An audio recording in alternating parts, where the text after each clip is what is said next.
முக்கியமான அடிப்படை என்னன்னு கேட்டால், அந்த பூமியில் உள்ள எல்லாத்தையும் எல்லாம் நமக்கு தான் படைச்சிருக்கிறான். நம்மளை படைச்சி விட்டான். நம்மளை படைச்சிட்டு எவ்வளோ விஷயங்கள் இந்த பூமியில் எல்லாம் பரவி விட்டுருக்கிறான். எத்தனை வகை வகையாக வண்ண வண்ணமான சாப்பாடுகள்லாம் நம்ம என்ன செய்கிறோம், சாப்பிட்றோம். அல்லாவாக உற்பத்தி செய்கிறது பல வண்ணங்களில் இருக்கிறது. நம்ம திறமையை பயன்படுத்தி நம்மளாக தயாரிக்கிறது பல வகைகள் இருக்குது. என்னத்தை தயாரித்தாலும் மூலப்பொருள் அல்லாவுடைய பொருள் தான். நீங்கள் என்னத்தை பிரியாணி செஞ்சாலும் அது போடக்கூடிய எல்லாமே அல்லாவுடைய தயாரிப்பு தான். அப்போ அல்லாவே வண்ண வண்ணங்களாக இந்த உலகத்தில் நிறைய உணவுகளை படைத்திருக்கிறான்.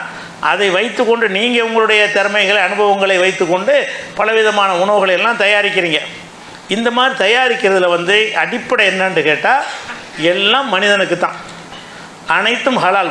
ஃபஸ்ட்டு விஷயம் என்னது, இந்த பூமியில் என்னவெல்லாம் படைக்கப்பட்டிருக்கிறதோ அது எல்லாமே உங்களுக்கு தான் படைச்சிருக்கிறேன் அல்ல ஃபஸ்ட்டு அடிப்படையே போடுறோம். உணவை பொறுத்த வரைக்கும் அடிப்படை என்னன்னு கேட்டால், எல்லாமே ஹலால் தான். ஹராம்னு சொல்கிறதா இருந்தால் அதுக்கு ஆதாரத்தை காட்டணும். ஹராம்னா என்ன இருக்குன்னு, ஹலாலுக்கு ஆதாரம் காட்டக்கூடாது. ஹலால் இந்த அடிப்படை இங்கே விளங்கிக்கணும். இந்த ஒரு அடிப்படை விளங்கிக்கிட்டால் தான் அந்த உணவு இஸ்லாமிய உணவு கொள்கை புரியும். இப்போ நம்ம மார்க்கத்தில் வணக்க வழிபாடுகள் இருக்குது. வணக்க வழிபாடுகளை பொறுத்த வரைக்கும் அல்லாஹ் சொன்னானா ரசூல் சொன்னாங்களான்னு பார்க்கணும். தடுத்திருக்கிறாங்கன்னு பார்க்கக்கூடாது. என்ன பார்க்கக்கூடாது, அல்லாஹ் தடை செஞ்சுருக்கிறானா ரசூல் தடை செஞ்சுருக்கிறாளான்னு பார்க்கக்கூடாது. எப்படி பார்க்கணும், மார்க்கத்தின் பெயரால் ஒன்றை செய்யணும் என்று சொன்னால் இப்படி செய்ய வேண்டும் என்று அல்லாஹ் சொல்லி இருக்கிறானா அல்லது அல்லாஹ்வுடைய தூதர் சொல்லி இருக்கிறார்களா அப்படின்னு பார்க்கணும். இதில் வணக்க வழிபாடுகள் விஷயத்தில் இப்படி பார்க்கணும். நம்ம ரமலானில் தொழுகிறோம். ரமலானில் நபிகள் நாயகம் ஸல்லல்லாஹு அலைஹி வஸல்லம் அவர்கள் 8, 10, 12 பல விதமாக தொழுதிருக்கிறார்கள். ஆனால் அந்த 20 ரக்காத் தொழவே இல்லை. 20 ரக்காத் ஏன்பா தொழுறேன்னு கேட்டால் தடை இருக்கான்னு கேட்குறான். தடை இருக்கான்னு கேட்கக்கூடாதுப்பா, செஞ்சாங்கன்னு ஆதாரம் காட்டு. நீ எதை காட்டணும், அல்லாஹ் சொல்லியிருக்கிறானா ரசூல் அவங்க அதை சொல்லத்தானே வந்தாங்க. ரசூல் அல்லாஹ் எதுக்கு அனுப்பியிருக்கிறான், வணக்கத்தை சொல்லித்தரதுக்கு தான் வந்தாங்க. இப்படி 20 ரக்காத் என்பது இந்த மார்க்கத்தில் உள்ளதாக இருக்குமே, ஆனால் அவங்க முதல்ல தொழுது காட்டியிருப்பார்கள். அவங்க காட்டின மார்க்கத்தில் 20 ரக்காத் இல்லை. அப்போ அதில் எப்படி பார்க்கணும், வணக்க வழிபாடுகளை எப்படி பார்க்க வேண்டும் என்று கேட்டால், அல்லாவும் ரசூலும் சொல்லியிருக்கிறாங்களான்னு நீங்கள் பார்க்கணும். சொன்னால் செய்யணும், சொல்லணுன்னா செய்யக்கூடாது. தடை இருக்கான்னு பார்க்கக்கூடாது. என்ன வேண்டாலும் செஞ்சுட்டு தடை இல்லைன்னு சலான் சொல்கிறோம். சலான் சொல்லி முசாபா வலது கையால் முசாபா செய்கிறோம். ஒருத்தன் இடது கையை நீங்கள் முசாபா செய்கிறான். தடை இருக்கான்னு கேட்குறான். தடை இருக்கான்னு பார்க்க, இது இபாதத்து வணக்க வழிபாடு விஷயம். இடதுகளை ரசூலை செஞ்சாங்களா, வலதுகளை செஞ்சதுக்கு ஆதாரம் இருக்குது, அதை செய். இடதுகளை செஞ்சாங்களா, இடதுகளை செய்யாது நீங்கள் இருக்கா அப்படி கேட்கக்கூடாது. ஏனென்று கேட்டால் இதெல்லாம் மார்க்கமாக செய்யக்கூடிய இபாதத்துகள்.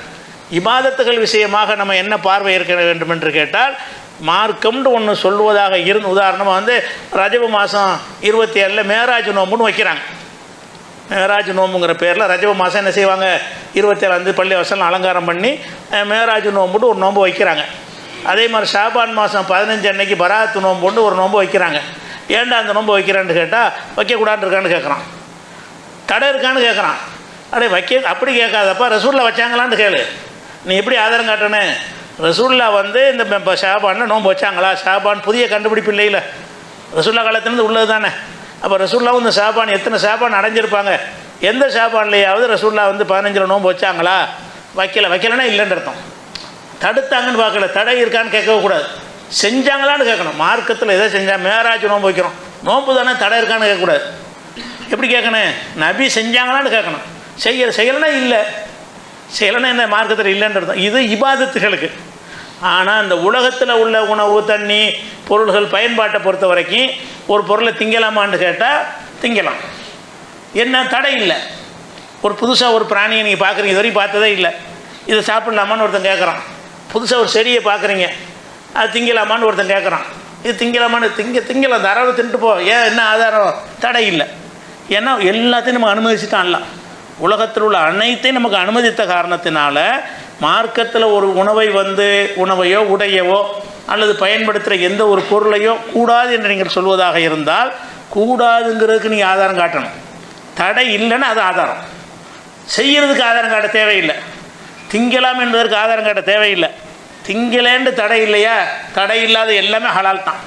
அது அல்லாஹ் எப்படி சொல்கிறான்னு கேட்டால், 2வது சூறாவில் 29வது வசனத்தில் சொல்லும் பொழுது, ஹுவல்லதி ஹலக்கலக்கும் மாஃபில் இருந்து ஜமியா, அவன் தான் இந்த பூமியில் உள்ள எல்லாத்தையும் உங்களுக்கு படைத்து விட்டான்.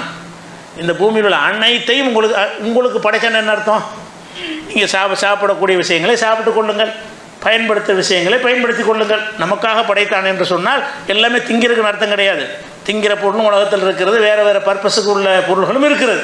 என்னென்ன பொருள் என்னென்ன பயன்பாட்டுக்கு எல்லாம் படைச்சிருக்கிறானோ அதை என்ன செய்யுங்க, நீங்கள் தாராளமாக பயன்படுத்திட்டு போங்க அப்படிங்கிறதுக்கு எல்லாம் என்ன செய்கிறான்னு கேட்டால், ஹுவல்லதி ஹலக்கலக்கும் மாஃபில் அது ஜமியா, பூமியில் உள்ள எல்லாத்தையும் எல்லாம் உங்களுக்கு நினைஞ்சிட்டான், உங்களுக்காக படைத்திருக்கிறான்.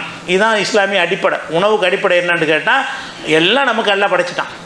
நமக்கு படைச்சான்னு என்ன அர்த்தம்? ஹலால்னு அர்த்தம். நமக்காக எல்லாம் படைச்சிட்டான்னு சொன்னால் அனைத்துமே ஹலால்.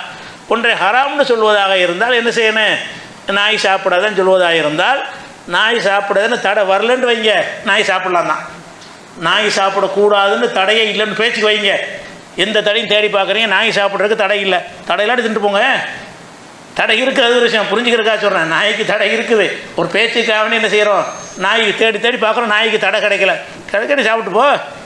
எல்லாம் தடுக்காத ஒன்றை மற்றவனுக்கு தடுக்க என்ன ரைட் இருக்கிறது? ஹராமாக இருந்தால் அவன் சொல்லியிருப்பானே. எதை அவன் வேண்டாம் என்று அல்லாஹ் விளக்க நினைக்கிறானோ அந்த படைத்த பொருள்களில் ஒரு 2% 3% தான் ஹராமு வரும்.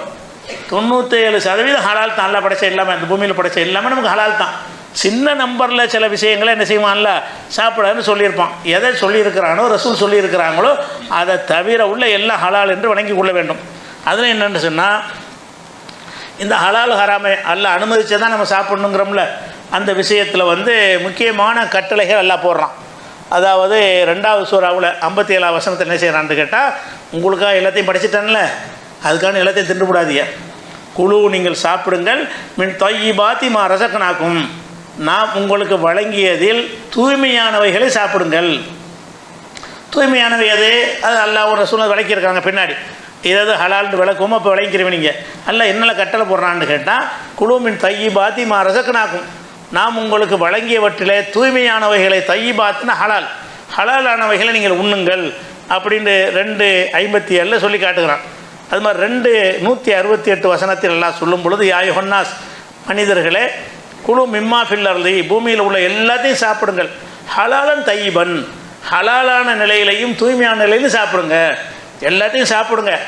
அது ஹலாலான்னு பார்த்துக்கிறங்க, அதாவது அதுக்கு தடை இருக்கான்னு பார்த்துக்கிறங்க. அல்லாஹ் இதை சாப்பிடக்கூடாதுன்னு ஏதாவது சொல்லியிருக்கிறானான்னு பார்த்துக்கிறங்க.